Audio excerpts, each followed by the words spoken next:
the big picture. We work very hard to figure out what the big picture is, either in our industry or with our customers or with our company and our competitors. A long time ago, I used to work as a reporter and a writer and an editor.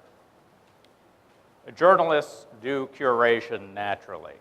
When they want the big picture, they go ask people, they get quotes, they do research, they look at old stories, and slowly but surely they put together a story or a broadcast piece or a post online that helps you understand the big picture better.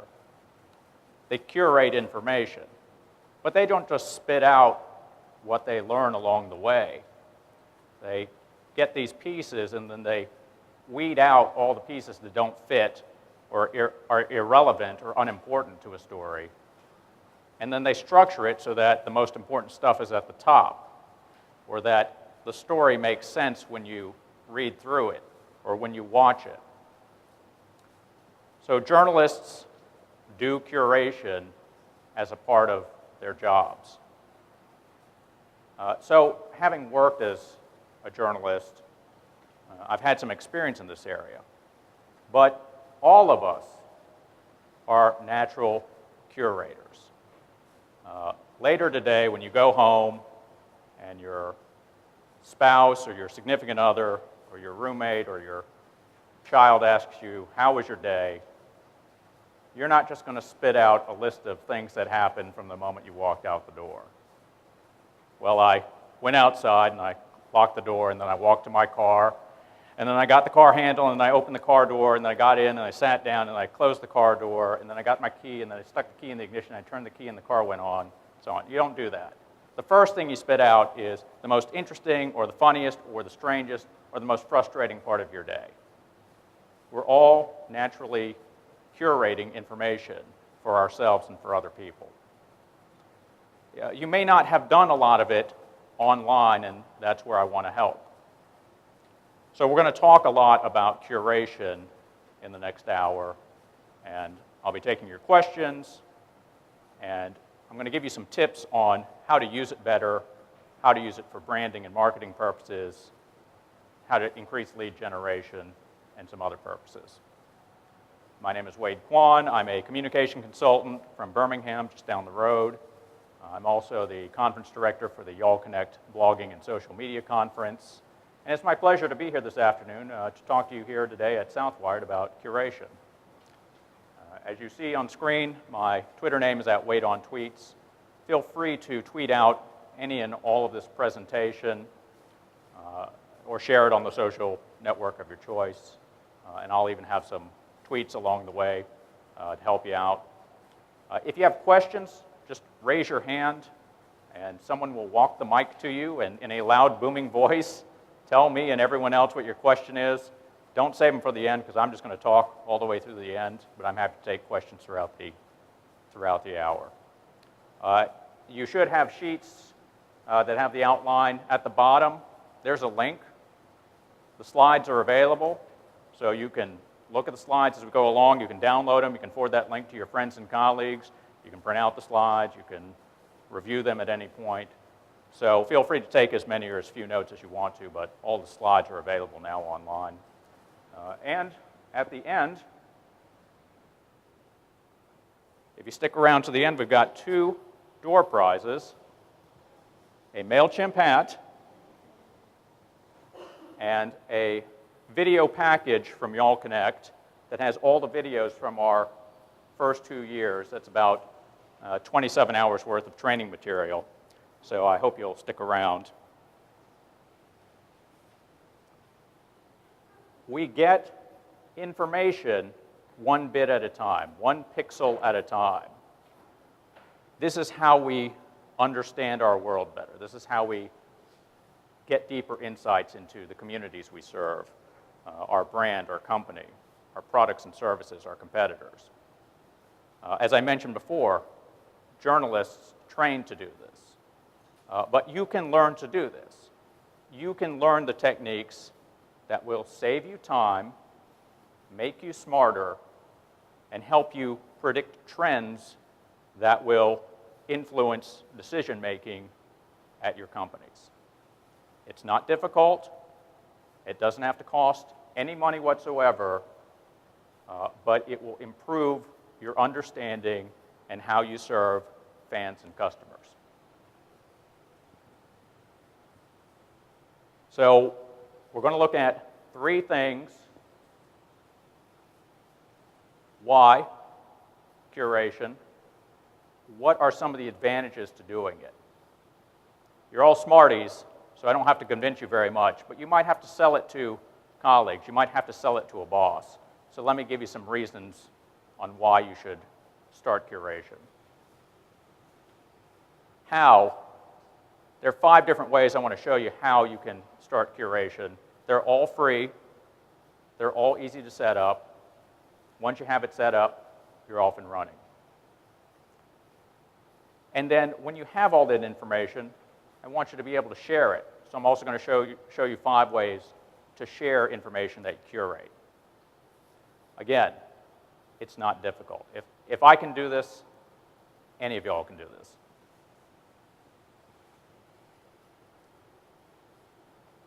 As I mentioned before, curation makes you smarter. It's a way to figure out what content areas will serve your audiences, to grow traffic to your websites, to generate interest in your products. But let me give you a few more reasons why I think curation is important. It's a huge time saver. Once you get these processes in place, you really don't have to think about them anymore. We're all busy professionals. There is no way I want to give you something that's going to take away time from your work week for client meetings and staff meetings and paperwork and social media and planning and strategy and so on. My goal is to make sure that by the end of this hour, you understand the techniques and you're ready to try them out. Heck, I don't mind if you start trying them out while I'm talking, because I'm going to have some URLs up there for you to figure out where to get each of these things. But once you get them set up, after only spending a few minutes on them, the rewards will become clear. If you had to do a research project, let's say you had to do a research project on the Crusades, so a period in history, you might go to the library. You might go and find the appropriate books, but you might also visit the reference section and look at the encyclopedia and the atlas. You might look up scholarly articles in journals and current periodicals, and you may spend hours reading through the books, taking notes, making photocopies, trying to understand all this material and weeding out a lot of it and keeping the material that's appropriate. And eventually you will have the raw material you need to understand that period in history. Well, what if you could just walk into the library and they just hand you a finished report on the Crusades? That's a huge time savings. That's a major benefit to you and your colleagues. So as we get into the different ways to do curation, keep in mind that the few minutes you invest now will save you hours and days down the road. I'm a lifelong learner. I have a passionate curiosity about the world around me, and so I'm always trying to learn more and ask questions. Expertise is a wonderful reason to study curation. So I grew up in Birmingham. Birmingham's my hometown. I love it dearly, warts and all. And when I worked at a newspaper, I was always up on things because you're surrounded by reporters and photographers and editors, so you know what's going on in the city every minute of every hour. You can't help but become more knowledgeable about your territory. But I haven't set foot in a newsroom in close to 10 years. And yet, some people regard me as knowledgeable about Birmingham. Now, why is that? I curate a lot of information about my hometown, and I share it in person and online and wherever I can. So they see me as an expert. They see me as a resource for things related to Birmingham. Even more so than some of the people who are paid to still cover it. But I also curate information about communications topics, so public relations and email marketing and SEO and social media and so on. And they see me as a resource, as an expert in those areas too. And those are areas that I'm also very interested in. Curation not only makes you look like an expert, you become an expert. Note that I'm using the hashtag Southwired14, so whatever you share out there, make sure you put in the hashtag. And we're going to talk about hashtags in a little bit. You look like an expert to others, you sometimes become an expert, and sometimes both at once. As you study these areas day by day, just like those starting out reporters and photographers, they learn their beats day by day. So you will learn about your industry and your products and your services and whatever else you need to be up to speed on. So saving time, gaining expertise. One more reason to do curation. Because you're Smarties, you're not just going to take curated information and just let it sit there. You're going to get tons of information in real time, and you're going to study it. You're going to dig deeper to understand the psychology of your audience and your thought leaders and your peers and your competitors so that you can understand sales cycles and trends and make better predictions. You can outflank your competitors because you have the information and then you do something with it. You analyze it and make savvy decisions to reach your customer sooner, to predict sales peaks and downturns, to ensure that whatever changes are coming, you are better prepared than your competitors, that you understand what may be coming next. And that is a fantastic use of your brain power and of the curated information that's coming your way. So saving time, gaining expertise, analyzing the data. Those are some reasons why I think you should dig into curation. So how do you do it? What's involved in putting together this information? How do you get it to come to you rather than you have to chase it? Number 1 of 5 is Google Alerts. We might as well start with our overlord and master, Google. Google.com/alerts will take you to Google Alerts. I've been using them for years. They're free, they're easy to set up, and you can do reputation management, you can see real-time information, you can see different channels. It's a fantastic tool. And you can customize how often you get them, so several times a day, once a week.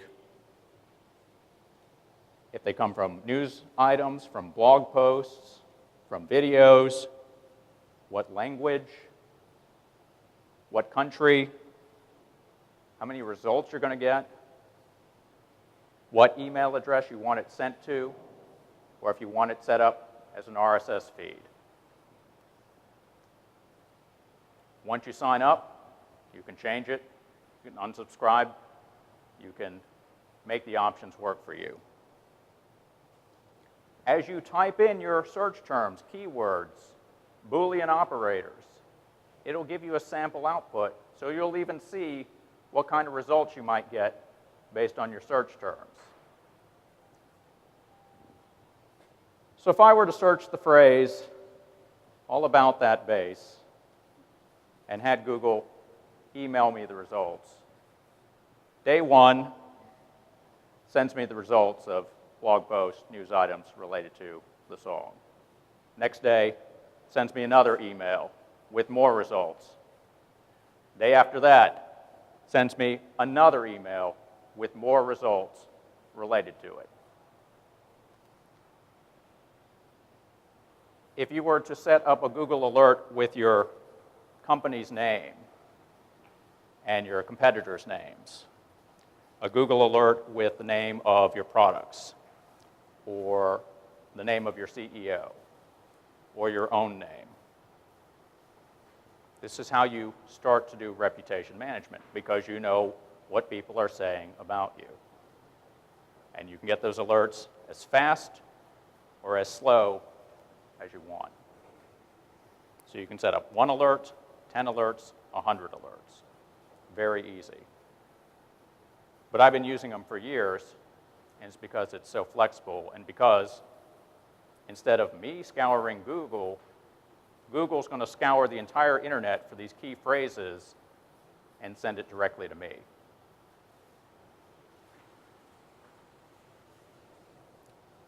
So by show of hands, how many of you have a Twitter account?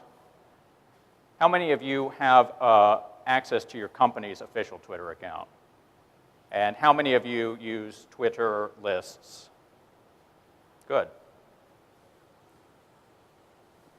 So to use Twitter lists, you have to have an account. It doesn't have to be active, doesn't have to use your real name, doesn't have to have any followers or friends, doesn't have to have any tweets, you just have to have an account. So you can use your account, you can make up one, you can use the company account. If you go to twitter.com/your username/lists, you can get started in this. For example, if you went to twitter.com/wadeontweets/lists, you would see the lists that I have created, that I have subscribed to, and that my account has been added to. And some 500 people have added me to Twitter lists. So they don't have to follow me. They can just add me to the right list and track all of my information that way. So to give you an example, as I mentioned, I'm from Birmingham, and I like to eat out. I mean, there's a lot of good food and restaurants in Birmingham. So I created a Twitter list called Birmingham Restaurants. It has about 150 restaurants. So I found all the restaurants in Birmingham that have some kind of Twitter account and added them to this list. And then some 64 people have subscribed to the list, so that when they look at the timeline, they see the latest tweets from the restaurants on the list. So those tweets can include updates, menus, photos of the food, specials, coupons, updates from the chef, alerts in case they're closed for the evening for a private party, their participation in different fundraisers and festivals, and so on.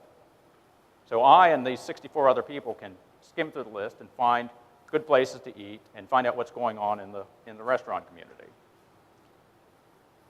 If you are a restaurateur and you are looking through this list with a trained eye, you will see that how many favorites, retweets, and replies each tweet got. Which means that if you study this list for any amount of time, you're going to understand what your competitors are doing right and what they're doing wrong. What types of topics and updates get the most interaction with Birmingham diners. That's extremely valuable market research for free. If you were to build your Twitter lists, you could start out building a list, public or private, with all of your competitors on it. And you too can see all of the favorites, retweets, and replies, and how well they engage their audience. And you could keep that list private, and you could use their best ideas on your Twitter account or for research purposes. You could build another Twitter list with all the thought leaders in your industry. You could always be on top of the trends and ideas that are coming to the top related to your audiences. Again, you can make that list public or private. You could retweet that information from that list onto your main company's Twitter account. You could make a third Twitter list. If a lot of your colleagues and employees are on Twitter, you can make a list just of your own colleagues and make it public or private, and have a steady flow of updates directly from your colleagues to retweet and share on your company's main Twitter account. So they're always hearing from accounting and sales and customer service and marketing and the CEO and the interns and all the departments that are engaged online. Now, if you're lazy like me, you don't want to spend a lot of time finding 146 restaurants' Twitter accounts to build a list. So a different way to approach it is, let's say you wanted to build a list of your competitors. So you go to twitter.com/competitors, Twitter name, /lists, and see what lists they're on. And if those lists match up with all of your competitors, you can just subscribe to that list. So for the cost of one click, you can still monitor all of your competitors' updates on Twitter.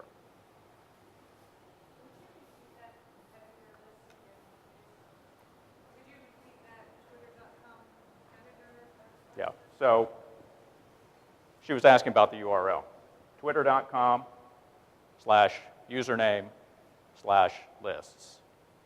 So it can be your username, it can be your company's username, or the username of your competitor, anyone you want, all publicly available. That's a good question. So you don't have to build the list if you don't want to. If you go find the lists, you can just subscribe to the ones I already built for you. You can monitor them at any time. You can get all of this information. By the way, I'm a big fan of Twitter. But if you don't use Twitter, that's okay, because we can also talk about Facebook. Facebook has a similar feature, Facebook interest lists. If you go to facebook.com/add-list, you will see this feature. Again, this is free. If you have a Facebook account, it can be your real account, it can be a fake account. You can use this feature. So, I talked about restaurants because I love restaurants. So I built a Birmingham restaurants list on Facebook as well. I had 146 restaurants on Twitter. I've got like 1,000+ restaurants in Birmingham on Facebook. So 7 or 8 times as many restaurants. They just use Facebook more than they use Twitter. I got about 64 subscribers on the Twitter list, about 200 subscribers to the Birmingham restaurant list. So about 3 times as many. The diners are using Facebook more than they're using Twitter. You scan down that list of updates from restaurants. You see their photos and their questions and their updates and their events and so on. Again, a restaurant owner studying that list will see the number of likes, shares, and comments that every Facebook post got. And they will quickly understand what works and what doesn't work with the audience. It could be timing, it could be type of media, it could be phrasing, it could be repetition, it could be any number of factors. So you go to Add List, and you will see an option to search for lists that already exist, You can join these lists, or you can create a list. You can manage it. So again, you could create a Facebook list with all of your competitors on it. And you can make your Facebook interest list public or private. You can add people or pages. And you can always see what your competitors are sharing on their Facebook pages. And make your Facebook page more robust by skipping all of their mistakes and doing it right from the get-go. You can build a Facebook interest list of thought leaders in your industry. You can build a Facebook interest list of your colleagues and employees at your company. You can search for existing Facebook lists. Lots of options on what you can do with lists on Twitter and Facebook. Because it's free, because you can subscribe and unsubscribe easily, I strongly urge you to go and check out both options, because they're very easy to manage, and you can learn a lot about what your customers and what your fans and what your community and what your competitors and what your peers are saying on these channels. So between Google, Twitter, and Facebook, that's a lot of options. But let me give you a couple more that will help you out. Quite a few social networks have groups, but I'm going to focus on LinkedIn and Facebook. How many of you, by show of hands, have a LinkedIn profile? How many of you have logged into that LinkedIn profile in the last 7 days? And how many of you are in one or more LinkedIn groups? Good. There are thousands upon thousands of groups in LinkedIn. They're free. So your LinkedIn account is free. So this is another option that you can implement immediately without any cost. When you go to linkedin.com/GRP, that will take you to the groups page. And you will see a way to search for groups that already exist. There are groups by college and university. There are groups by city and state and region and country. There are groups by industry. There are groups by job title and profession. There are groups by professional organizations and by civic groups and by nonprofit organizations. So you will find many options when you're looking at these groups. LinkedIn does you a huge favor. Before you join any of the groups, it gives you statistics on each group. How many members? How active is that group? How many times have they posted within the last 90 days? How much interaction have they gotten? You don't want to join a group that has 0 posts in the last 90 days. It's not going to do you any good. It's not going to bring you any information or interaction. You're going to have to find groups with some activity. Consequently, you also don't want a group that's got lots of posts and all of them are self-promotion and spam. And those LinkedIn groups exist too. But some of the groups, you can see what's going on within the groups, what posts are going on. Some of them are closed so that you have to apply to join. Once they let you in, then you can see what they're talking about. But look for the groups that mirror your customers. Look for the groups that feature your peers at other organizations.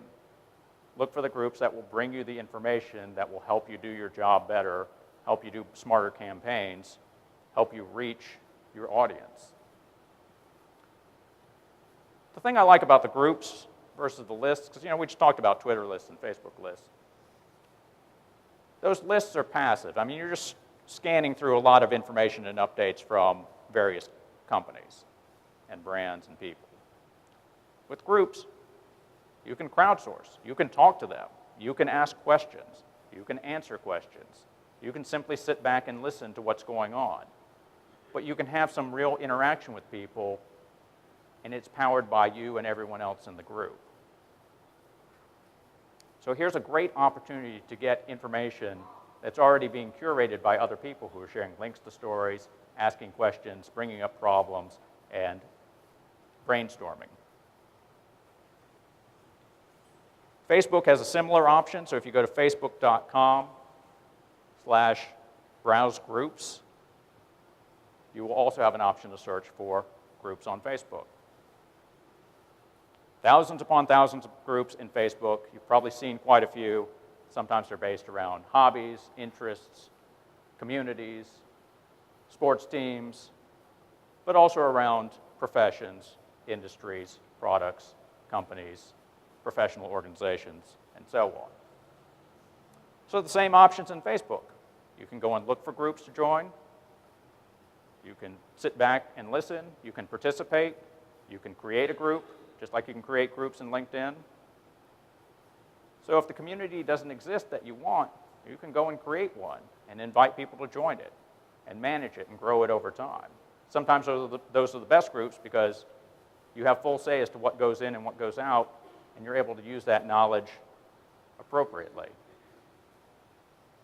Lots of group options, lots of chances to interact with people that aren't even in your direct network.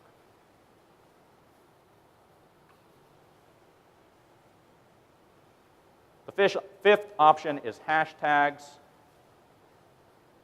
If you're not familiar with hashtags, they're basically tagged keywords. You have the hashtag symbol or the pound symbol, and then a keyword or a phrase. It started in the Internet Relay Chat, IRC area, and then migrated over to Twitter, and then this slowly poisoned Facebook and Pinterest and Google Plus and Instagram. So they're in quite a few networks. But I monitor hashtags. I use them to boost post visibility, and I monitor hashtags. You monitor hashtags based on the jargon in your industry, what's trending. You can monitor on Twitter. You can bookmark it. If you use advanced services, you can have them emailed to you or updated in a Google Docs account. But they're a great way to curate information, whether it's around a breaking news event or a conference like this one, or a topic that you want to follow on a regular basis. And we're going to talk a little bit more about hashtag monitoring in the last part. But say you've been following the hashtag Southwired14. Let's say you've been following it before the conference even started. You may have seen tweets referring to what people are excited about, or about the online resources, such as the schedule, or even promotions for specific speakers and topics. Whether you're here in this room or on a different floor or not at the conference at all, you can dial into that hashtag and see what people are sharing from this conference. Southwired here in Atlanta, 14, focused on this year's conference as opposed to last year's conference or next year's conference. One good thing about hashtags is the conversation's wide open, which means that people can participate in it whether they're on your curated lists and groups or not. So here's a chance to get a sense as to what's going on in the wider community. That also has the potential for abuse, but if you know how to filter it out, it's not going to be a problem most of the time. So Google alerts, Twitter lists, Facebook interest lists, groups, and hashtags. 5 different ways to curate information. Curation begins with collection, and it's so easy. All those options I mentioned are free. All of those options can be set up in a couple of minutes. You can tweak them, you can unsubscribe from them, but they'll bring you lots of relevant information about the topics that you are interested in.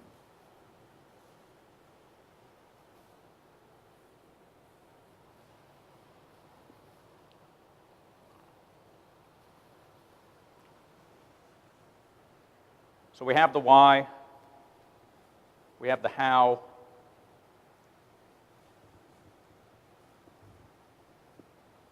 make sure that you share what you learn through curation.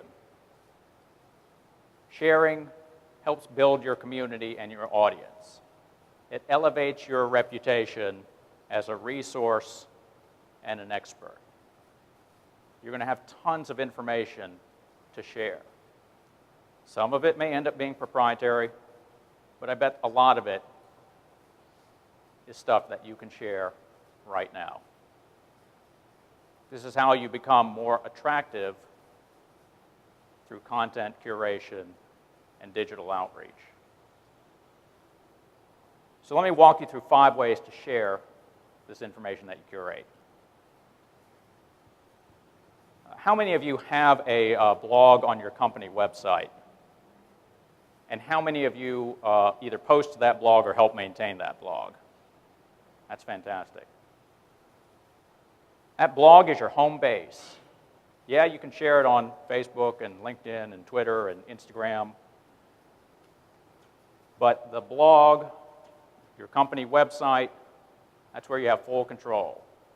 Facebook changes algorithms and design, seems like every other week, and it drives me nuts.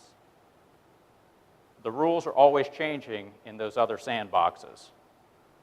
But on your website, you get to control what you post. You get to control the conversation. You get to control how you respond. You get to control how long posts stay up there, hopefully for a long time. The more you add to your website, the better your search traffic, the better your SEO, the better your value to fans and casual customers and potential customers and so on. All this information that you're bringing in and curating, you can share it in a blog post. You can share interesting videos and links to articles and analysis and summaries and whatever else that you can conceive. And as a parallel to that, you can also share that information in your email newsletters. You might share the exact same thing you share in your blog. You might share a digest or a teaser to different blog posts. You might share some exclusive information to reward your email subscribers because they took the time to sign up and read your stuff. But I always start with the blog and email when I want to share curated information. It's easy for me to share it on Facebook. It's easy for me to share it on Twitter. But I have to think back about how I want to build value and equity into my website, into my blog. And so I want to make sure that I'm curating and sharing information on my home base in my blog. A tool that I use fairly frequently is Storify. It's an excellent publishing tool, and it's free. You go to storify.com, you get a free account, and you can begin creating posts immediately.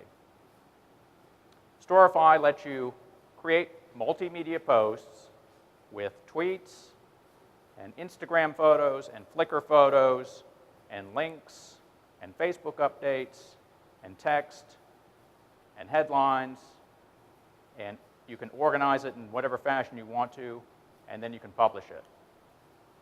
And each element can be liked or commented on or shared. And you can take that entire post and embed it in your company website or your company blog. So I can create these posts in my company blog, but sometimes I use Storify to do it because I want to be able to embed it in my site, and I want other people to embed it on their sites, because I think that's a win-win situation. The Storify post is branded properly, so they'll know where it came from, and it's got good information, and it's easy to embed because the next person that comes along just copies the code, sticks it on their website, and the post is up. They don't have to do anything more than that, and they even get some search value out of that. I have curated conferences in Storify. I've curated breaking news events in Storify. It's interesting because one segment of Storify users are news organizations. News organizations have TV cameras and TV studios and airtime to share stories. Radio stations have microphones and recorders and booths to share stories and public airwaves. Newspapers, magazines use Storify. They have publications and websites of their own.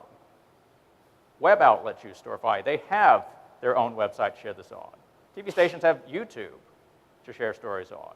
But a lot of them still use Storify. And it's just because it's so easy, and because it's a different social network, and because they know people can embed those stories as well.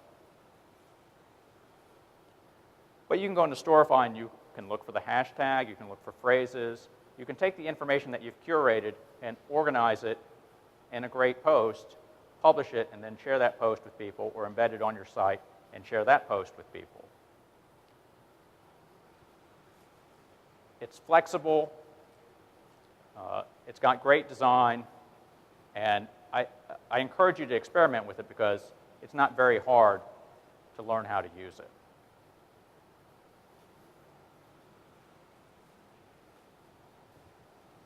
I've been pinning for a number of years on Pinterest.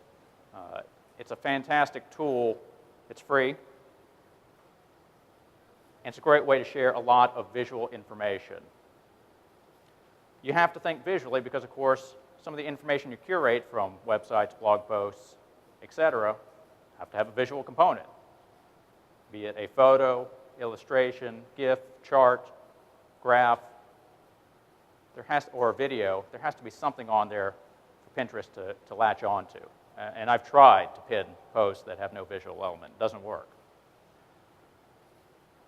But if you are good at pinning, and you're good at finding visual information and organizing it, you can attract a completely different reader segment, and you can show off in a completely different fashion all of the information you've found.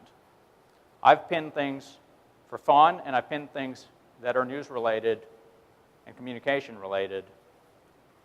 For instance, I've pinned all the commercials that have been shown in a Super Bowl, because every pin, you can click on it and immediately play the video. And you can scroll through and find the videos or commercials that you're interested in.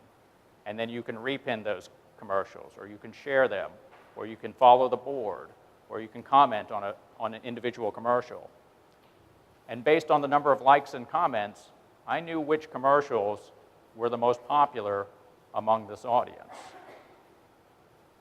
I have pinned Academy Award fashions onto Pinterest, because every single actor and actress who walks down the red carpet is being photographed and captured on video. So it's easy to find those and pin them in real time as the event is happening, and people can study and add the pins to their best and worst dressed lists and pin boards. There's a lot of flexibility in Pinterest. So one of our speakers at Y'all Connect this year was Kim Garst. And she was talking about visual content marketing, which is fascinating because I'm terrible at visual content marketing. So I paid close attention because she shared an interesting case study. She knows that the trend is toward images because we take in images more quickly, we respond to them differently than text, and it's a great way for brands to show off and to expand their audience. So one such example was a retailer. She talked about Whole Foods. Whole Foods uses Pinterest. It also uses Facebook and Twitter. But it gets 10 times the results on Pinterest than on Twitter and Facebook. So they are pinning items to their pin boards every day. Now you might think that all they pin are food-related items because they are a supermarket chain. But Kim said that Whole Foods succeeds because their pin boards match the interests of their customers. Yes, their customers are interested in food, but their customers are just like you and me. They're also interested in family life, and nutrition, and exercise, and sports, and communities, and so on. And so they pin relevant information to those pin boards, which grows their audience, gains them fans, and brings more people into the store. So Pinterest is an opportunity for you to think beyond what you normally do in creating a blog post, or sharing something on Facebook, or sharing something on Twitter. Behind me you see a pin board all about that base. A fun way for someone to show off their interest in an artist and a song in a colorful way.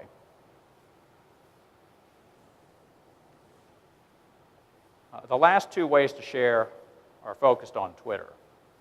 The first is Tweet Reach. I've used Tweet Reach for a number of years. It has a free option and a paid option. You go to tweetreach.com, and you can immediately start searching for phrases, hashtags, and keywords on Twitter. It will give you a report with the number of users using that hashtag. It will give you the number of impressions. It will give you who your biggest tweeters are. It will give you a transcript of all the tweets in context. So in a free report, when I search Twitter for all about that bass, 62,000 users reached.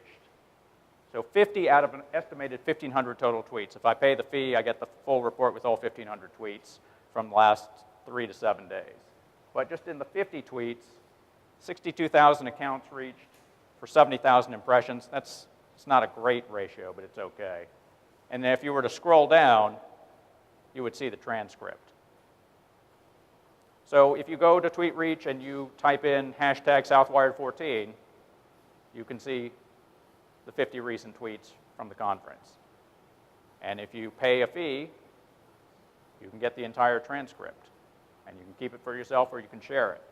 For the Y'all Connect conference, we get that report. We send it to sponsors so they can see how many impressions that they're generating per brand. They can see that Y'all Connect reaches 2 million impressions over the course of a day. I share the transcript so that everyone online, you, me, attendees, non-attendees, can go through and read through the entire conference and read all the tweets from the guests and the speakers. I pay